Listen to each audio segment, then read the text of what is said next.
we really have to think about what do other people value and what do we value and how do we start to communicate and make decisions differently from that.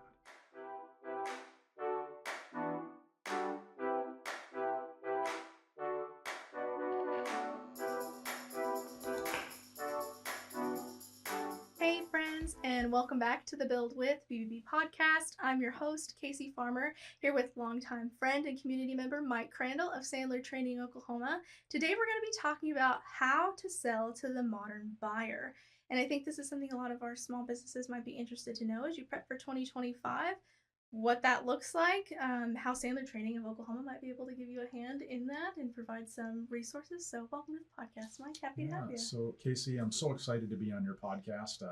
You and I have known each other for a long time. We've been involved with the BBB for a long time. So, when you reached out and said, "Hey, we'd love to have you on the podcast," I don't know that I could say yes fast enough. So, super excited to be here. Yeah, I will say coming to BBB, joining the team full time, Sandler Training of Oklahoma was one of the very first kind of organizations and groups that I was introduced to. I think I attended something on small business marketing and I got to meet some small businesses for the first time. And yeah, you do a lot of great work in the community and we're thankful for you. Yeah, well, I appreciate that. Yeah. So tell us about Sandler Training of Oklahoma first. I think that's a pretty easy jumping off point in what you do and how you help businesses. Yeah, so our organization really focuses on three functional areas in an organization: leadership, management, and sales. Most of our clients come to us because they have growth objectives that they have not yet been able to reach. That could be in revenue, that could be in employee count, that could be in locations, that could be in work life balance. But most of those business owners, or most of our clients, are small to medium sized business owners that come to us because they know that they're not experts in growing business. They're experts in whatever their business is. They're experts in remodeling or landscaping or marketing, whatever their business is. We're experts in growing business. That's wonderful. So, when you are working with a business, is there a size parameter that you really try to go for, like 1 to 5 employees, 5 to 10? Who is your ideal client? Yeah, so it's a great question. So our range of clients that are on some type of retainer with us right now ranges from individual solopreneurs up to a couple thousand employees. Mm-hmm. But the vast majority of our clients are usually between about 3 to 5 employees on the low end and about 50 to 70 employees on the high end. That's really the sweet spot that the majority of our clients fall into. So, for anybody listening today, if a business said, hey, some of those problems that Mike mentioned, I think I need some help with that in my business, what does that look like in terms of a consultation with Sandler Training?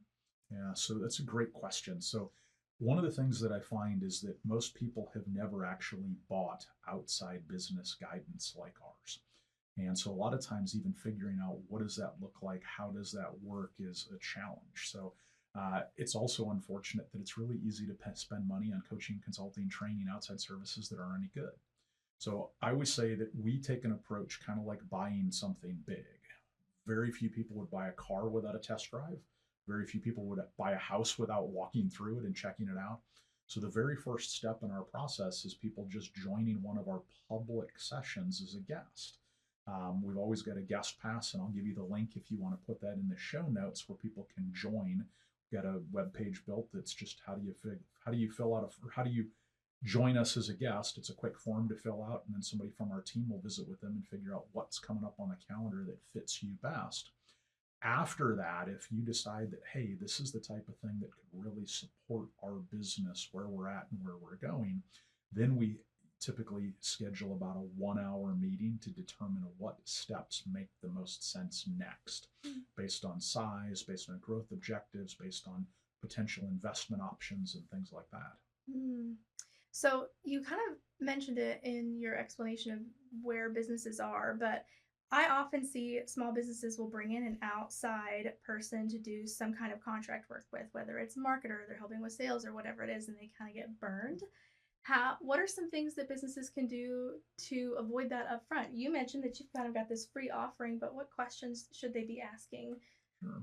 Well, one of the things that I always encourage people to do if they're going to bring in outside services, whether that's helping with leadership, management, sales, marketing, even bringing in an outsourced bookkeeper, whatever that might be, is figure out some way to have, for lack of better terms, a trial period, whether that's a guest pass, whether that's, hey, we're going to do step one and see if we like each other before we agree to step two, seven, nine, whatever those other things are. I know it sounds crazy simple, but a lot of times people jump in and they don't even think about what does that look like. And I'll elaborate on that. I've had a lot of people that have signed multi-year agreements to do work with somebody, and they got a couple months in and they realize that, hey, this isn't what I really thought it was going to be. And I know a few people have even got in some litigation challenges because they tried to break up with a marketing partner or they tried to break up with somebody. Before you jump into that longer thing, there should always be something that's, for lack of better terms, a test drive to figure out, is it even going to line up with what we're thinking about or focused on? Yeah, super helpful. Thank you. So let's get into the meat of this episode. The reason I had reached out is we have had over the past just a lot of small businesses say, I need help with sales, or I need to figure out how to streamline my sales, or I need to know how to hire a salesperson. And you have this wonderful training program where you talk about how do we sell to the modern buyer, because that's a lot, right? It's not just in one way that people are looking to connect with small businesses. So tell me a little bit about that. Yeah, well, Casey, if it's okay with you, I'm going to back up a little bit and kind of share some of the things that we see that have really led to this. My entire life, and I speak all over. I coach, I consult, I train. I'm a published author, and gives me the opportunity to have a really good filter to process information through. And for a very long time in my life, I've had people tell me that I've got this unique gift of taking things that can be somewhat complex and simplifying them. And about 10 to 12 years ago, I was speaking at an event, and one of the points that I brought up is that the business only has three parts. It doesn't matter what your industry is, what your business is, size, complexity, for profit, not for profit. There's only three parts to any business. There's selling whatever it is your business does, selling your products, selling your services. Then there's the delivery of that. And so delivering whatever it is that you sold, your products, your services. And then there's the back end operations and admin. So if you're a landscape company, you have to sell the landscape, and then you have to deliver and install the landscape, and then you still have to do the bookwork and paperwork and all the legal stuff to stay in compliance. And so if you think about businesses selling, delivering, and then the back end operations and admin, it's a good way to dissect this. And if we look at what a lot of times people will call the post-COVID world, because we're a couple years past when COVID started now, things have changed pretty substantially on lots of different levels. And COVID didn't cause those changes. What happened is that COVID exposed those changes or accelerated those changes. And if you look at those three parts to a business, selling, delivering, and then the back end operations and admin, the one that was impacted the most by things that have happened since COVID started is sales. Because if I'm installing landscaping, I'm still installing it the same way. I'm still using the same equipment, the same shovels, the same people, etc. I'm still doing bookkeeping the same way. I'm still processing payroll the same way. But sales, getting in front of people, getting their attention, getting them to say yes and agree to do business with you has fundamentally changed. And it really boils down to two big things. We like to say that the two biggest things that have impacted that are trust and waste. If you think about what's happened the last couple of years, and you're in charge of the marketing here, so you're well versed on this, is that we distrust at the highest level ever. So trust is at the lowest level ever, so meaning distrust is the highest level. But the desire for trusted relationships is also at an all-time high. And a unique thing happened at the beginning of COVID where we really didn't trust big information. We trusted what somebody next to us said, or somebody that we already had a relationship with. That's why organizations like the BBB have become so important, is that you guys have always been grounded in trust for all of the decades that BBB has existed. So your members reach out and say, hey, who should I trust to do fill in the blank? And the community reaches out, because obviously individuals are generally not members of the BBB. If you take and you put that in a bigger picture, we want someone to trust, but we don't know who to trust. We're more suspicious and skeptical than we've ever been. And what's really happened is that we've been conditioned lots of things over the last couple of years to not believe anything we see unless it comes from somebody that we already trust and believe. So just because I saw a Facebook ad, if it didn't come or it wasn't shared with me by somebody that I know and trust, I probably rejected it even quicker, whether that's a radio commercial or TV commercial or billboard or whatever it is. What's happened, especially in the smaller businesses, it means that we have to be even more discerning in the activities that we have that are putting us out there, because are they helping us build trust, or are they maybe taking resources that are actually costing us?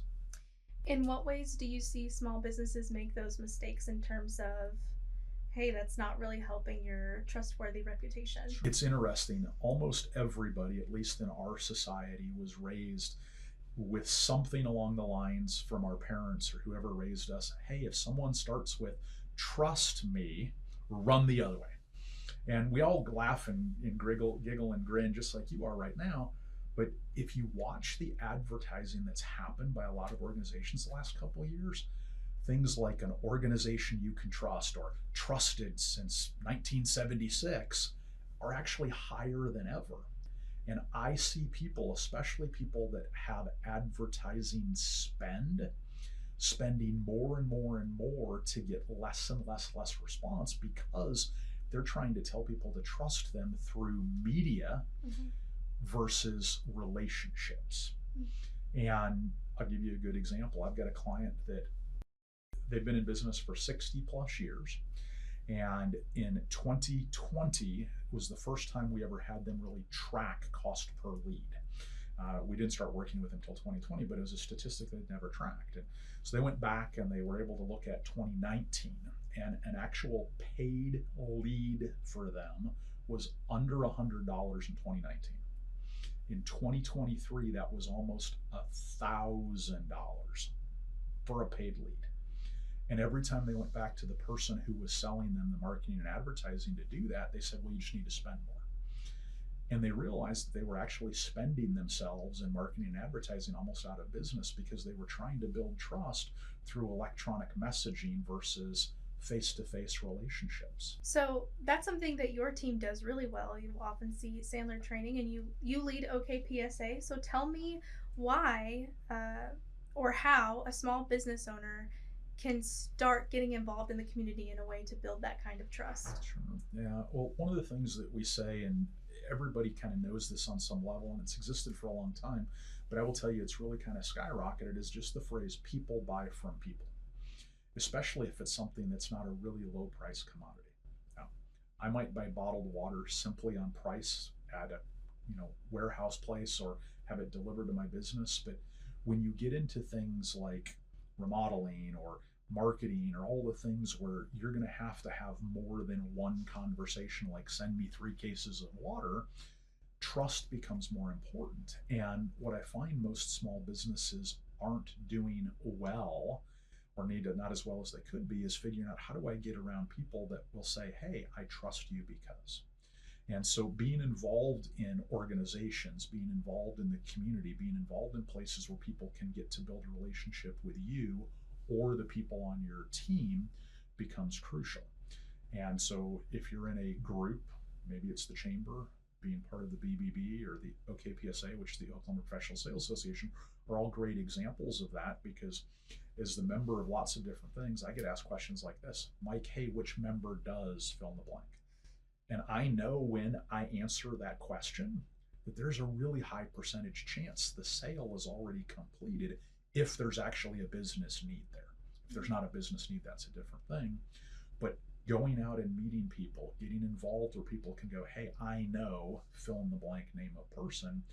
And that takes that people buy from people thing to a whole nother level than one other ad that's in your Facebook ads that gets drowned out by somebody that's always going to be able to outspend you. You mentioned the other thing that you see most often is waste. Let's go down that line.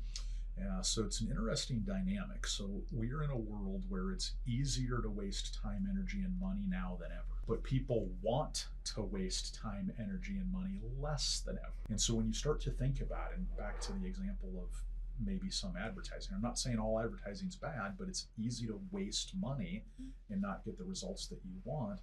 So if I'm not careful, I'm wasting more. And so here's a good example when it comes to people buy from people and waste. if you really need an hour to measure and take pictures to put together an estimate for me to do something at my house, I know a lot of BBB members sell to homeowners, construction services, etc. The challenge is that if I don't see value in that up front as the potential consumer, I automatically think that that hour's a waste. So the salesperson, the business owner, has to figure out, how do I do a good job up front of painting the picture of why that hour is so important. Otherwise, we may have already lost right up front, because if I'm a consumer and I'm looking at it that this hour might be a waste of my time, why would I want to even put that hour on my calendar? And so when you start to break it into time, energy, money, and waste, we really have to think about, what do other people value and what do we value, and how do we start to communicate and make decisions differently from that? What's the first step a business can do in identifying those things? Yeah, so a good thing that I encourage people to do is really think about, do you have a really good handle on why people have said yes to you in the last 2 years? And I will tell you, one of the first exercises when people do something with us beyond just a standalone workshop or boot camp is that we will frequently have them do a best fit client exercise. And this is usually with the ownership team, because it needs to be research coming from not the salesperson, especially if it's an organization that has salespeople and owner. But we always encourage them, take out a blank sheet of paper, Word document, Excel document, really doesn't matter. Think about the pieces of business that you have sold in the last year to 2 years that you consider your best fit. Doesn't mean biggest, doesn't even mean most profitable, but the jobs you enjoyed having, the clients that you enjoyed working with, the people that were not a pain in the whatever you want to say, and then really go through an exercise to say, how did we get in front of them? Was it word of mouth? Was it a Facebook ad? Was it something else? Because most people really don't have a good handle on that. But then more importantly, and this is an ownership exercise, making a phone call to say things like, hey, Casey, we really appreciate the business and so glad that you hired us. Can I ask you a couple questions? So first and foremost, our notes show that you came to us because your friend Steve thought we were a good fit for you. Is that accurate, or did you hear about us from someplace else? I'm going to get real good info real quick. And the second thing is, Casey, what made it comfortable enough for you to agree to the actual meeting where we sat down and visited? And then, Casey, I'm curious, did you automatically know you were going to buy from us, or did you call and get information and pricing from several other people? And if you did, what made you decide on us versus one of those other organizations or people? Now, that sounds crazy simple, but most people really don't know. And what I find happens so frequently is that people haven't even dug in to figure out, how did people find us, really find us, not just what box got checked in the database, and then why did they say yes? So after the business owner takes their time to ask those questions, and then they just file it away in a box and don't do anything with it, what's that next step that they need to be doing with that information from their ideal client or repeat customer? Yeah.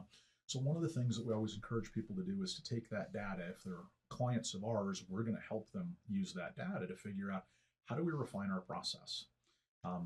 One of the things that most organizations are really not good at is simply asking for introductions.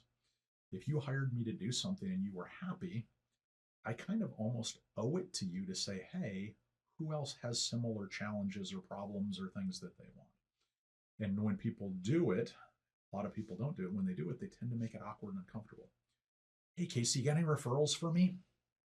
By the way, nobody likes that. It's awkward for both sides. But if you just told me that, hey, that kitchen remodel we did was awesome, and I love everything about it. You helped me pick out the right cabinets and paint and everything else.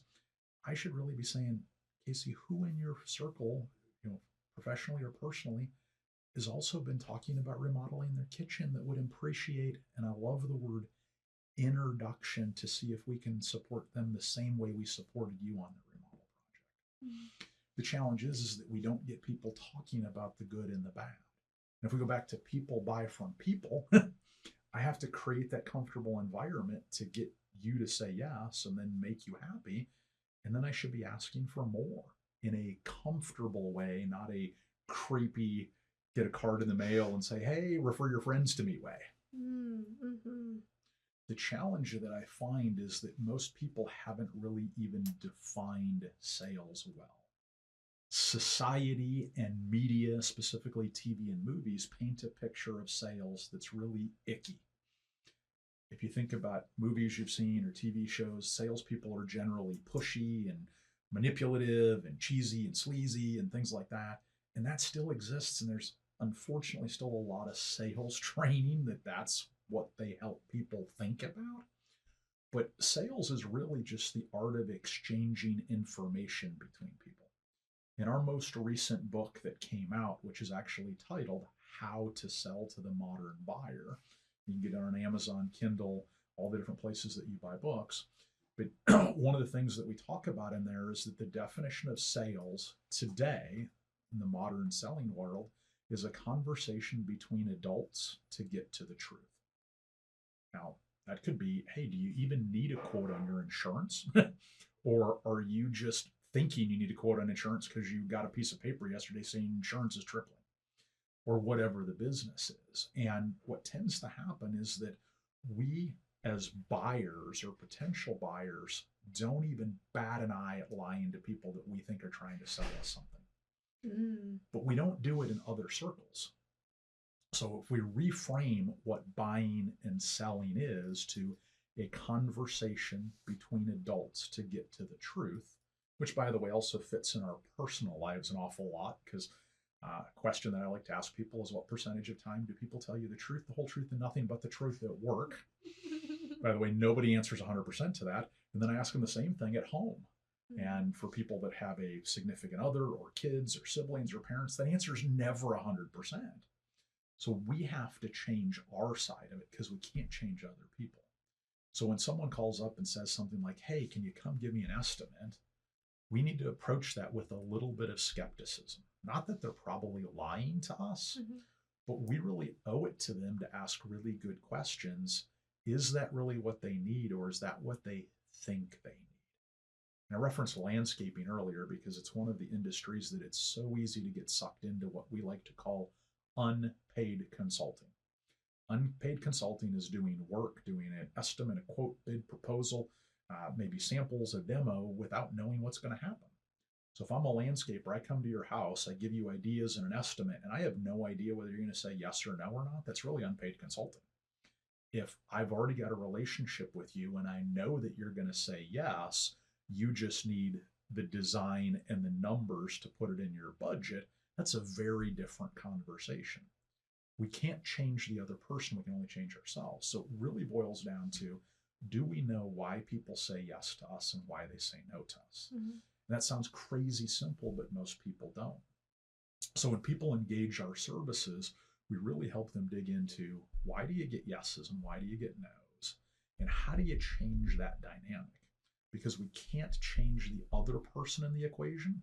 We can't change the people that call us. We can't change how they ask questions or if they come into our store, whatever the business is. We can only change ourselves.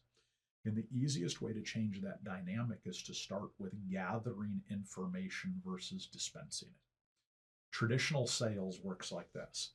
Hey, Mike, do you guys have this? We sure do. Let me tell you all about it. And people go into what we like to call a feature and benefit dump. Oh, whatever that is. And it can be around our whole business. We've been in business for 75 years and we're awesome. And let me tell you all the reasons.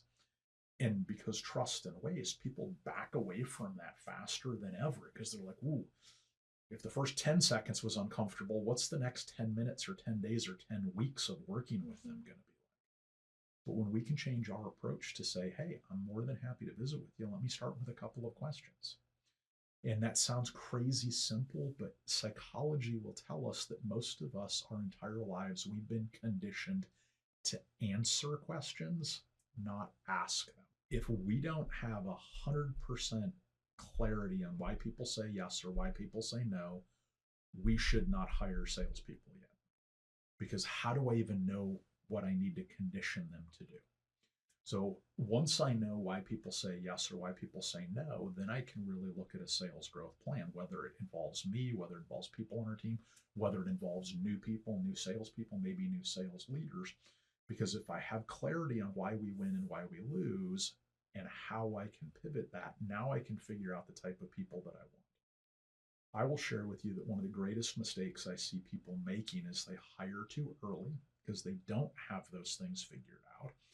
And then they're frustrated because the owner's been doing it because they're passionate about it. They started the business 5 years ago and they've been the only salesperson. They're like, oh, if I could just find somebody else to sell, we'd get way better. Mm-hmm. And maybe their close ratio, meaning the amount of calls they go on versus the sales they get, is 60 or 70%. And they hire somebody and that goes down to 30%. And the owner's pissed off because they're like, all you do is sales and you're selling way less. And I had to do sales and. And that's generally because we don't have why people buy from us or not, and then a system to follow to get to more of that. I always encourage people to think about it this way. Sales is not about tips and tricks. Sales is about habits and conditioned responses. Why should I buy from you? If I don't have a good answer for that continues conversations, I'm actually pushing people away right up front. And so if I don't have answers to things like, how do I respond to this? I can't even condition somebody that I hire to be able to do that next. What other things do business owners need to know about how to sell to the modern buyer? Yeah, so everything really boils down to that trust and waste. How do, in my business, my industry, my geography, I really go about building trust and eliminating waste for that? And then how do I make sure that I'm figuring out ways to streamline my processes? Almost all exchange of information in sales is asking questions of each other. And if I'm not asking more questions than the people that might want to buy from me, I'm leaving opportunity on the table. And yes, there's always the logistical things like name, address, whatever, depending on the business is. But what's more important is the psychology questions like, Casey, have you ever had to hire a landscaper for your house before? There's only two answers to that question. Yes, I have. No, I haven't. If you have, I'm going to ask you different follow-up questions. If you haven't, my approach changes an awful lot because you don't even have a benchmark in how to buy what I sell. Again, just using landscape as an example. And it seems like such a simple question to say, have you ever bought this before? Or have you ever hired someone like this before? But I will tell you, almost nobody asks that questions unless they're working with somebody like us because it's not their conditioned response. Mm-hmm. Most people's conditioned response is to talk. Hey, can you come out and give me a quote on landscaping? Sure can. I can be there Tuesday at 2. And don't ask any questions. Mm-hmm. There's a rule that's out of one of the early books in the Sandler libraries called the Sandler Rules. And there's a rule in there that says your value as a sales professional is determined by the information you gather, not the information you dispense. Sounds crazy simple, but if I'm the business owner, have I figured that out? And if I'm going to hire people, have I helped them figure out what information they need to gather besides name and address? Mm-hmm. So, Mike, for anyone listening today who might want to connect with Sandler offline, get to know you a little bit more, what's the best way to connect? Yeah, so I'm guessing that you put some of this stuff in the show notes. You bet. I'll have lots of links. So the easiest way to always start a conversation with us is the guest pass form.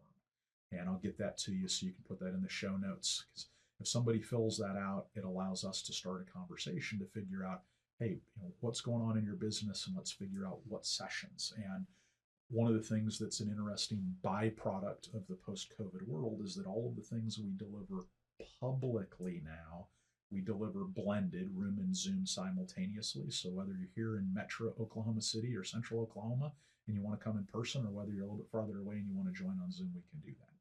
The other ways that are good to connect with me is to follow or connect on all of our social media. I'll make sure that our company and my personal social media is in all of those things. Perfect. That sounds great. Mike, thank you so much for being here today and chatting about how to sell to the modern buyer. For anybody listening today, if you've got questions about what Mike talked about, feel free to leave them down below, and maybe we'll do a follow-up episode. We're looking at filming for 2025 and what that might look like. I'm sure we have lots of things that we could talk about to help businesses set up for success next year. Thank you so much for listening. We look forward to seeing you in the next episode. Bye, friends.